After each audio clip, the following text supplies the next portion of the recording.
Hey everybody!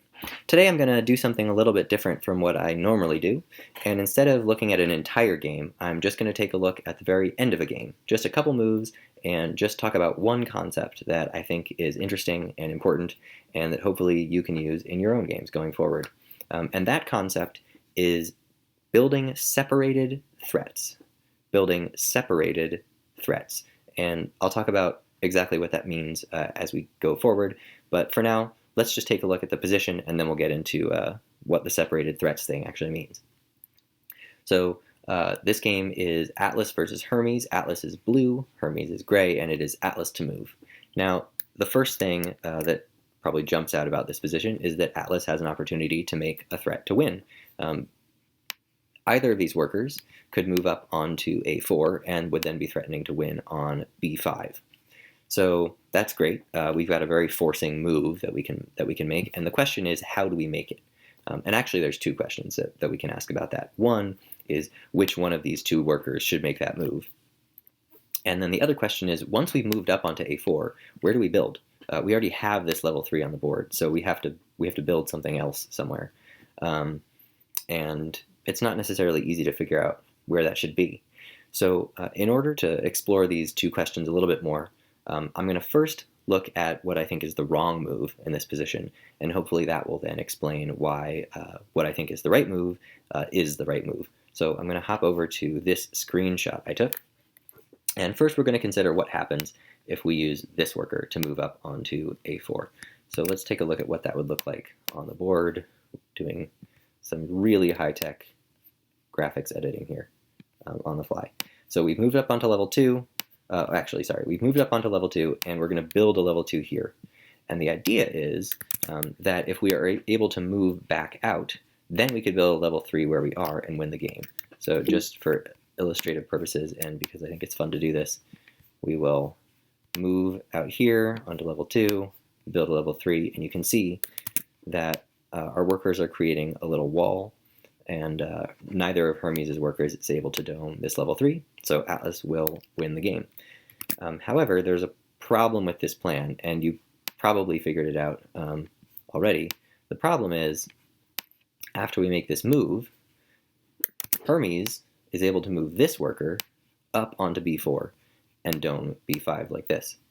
So again, just to help you visualize that, this worker is going to move up onto level 2, which will make this a level 1, then dome B5. And now, maybe this worker on B3 can move over, try to win on D2 eventually, maybe, like, could move over, build a level 2 here, or something like that. But it's not really clear what's going to happen. Atlas does not appear to have, like, a dominant position. This worker on A4 certainly doesn't look like it has anything useful that it can do. So it's a little bit unclear where to go from here. And the problem, obviously, is that we were kind of trying to make two threats. We were making the threat, to win on B5, but we were also making this follow-up threat of moving out to B4 and winning on A4. And the issue is that with this move, C3 to B4, dome B5, Hermes is able to deal with both of those threats. So Hermes is able to make one move that deals with two threats, which is great for Hermes and not very good for Atlas. So this move, B4 to A4, building on B4, does not appear to work.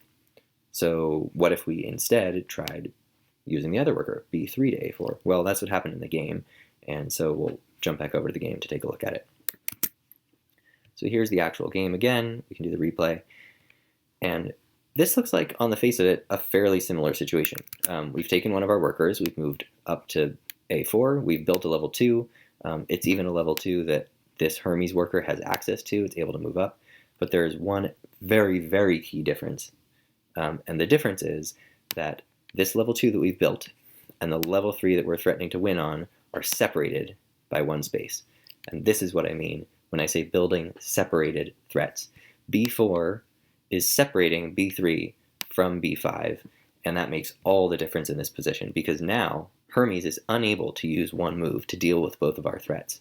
Hermes can either move up to B3 to stop us from moving out there, or dome B5, but he can't do both. over here, Hermes is able to do both. Here, because the threats are separated, Hermes is not. And so in this position, Hermes has to choose which one of these threats is more important to deal with than the other. And obviously, in this position, dealing with the threat to win immediately is more important. And so Hermes has to dome b5. And now, because we made 2 threats, Hermes could only deal with one of them, we're able to take advantage of the second one and move back out to b3, build on a4, and win the game that way. So it's a very subtle difference. The 2 moves, b4 to a4 or b3 to a4, look so similar on the face of it. Either way, we're building a level 2 that this worker can get up onto. But just the fact that b3 and b5 are not adjacent to each other, the fact that we built separated threats, is what leads to a 2-move win versus a very unclear position that Atlas doesn't appear to have any particular advantage in. So that's the concept. That's the game. And I hope you can take this concept and use it in your own games. Thanks for watching, as always, and I will see you next time. Bye.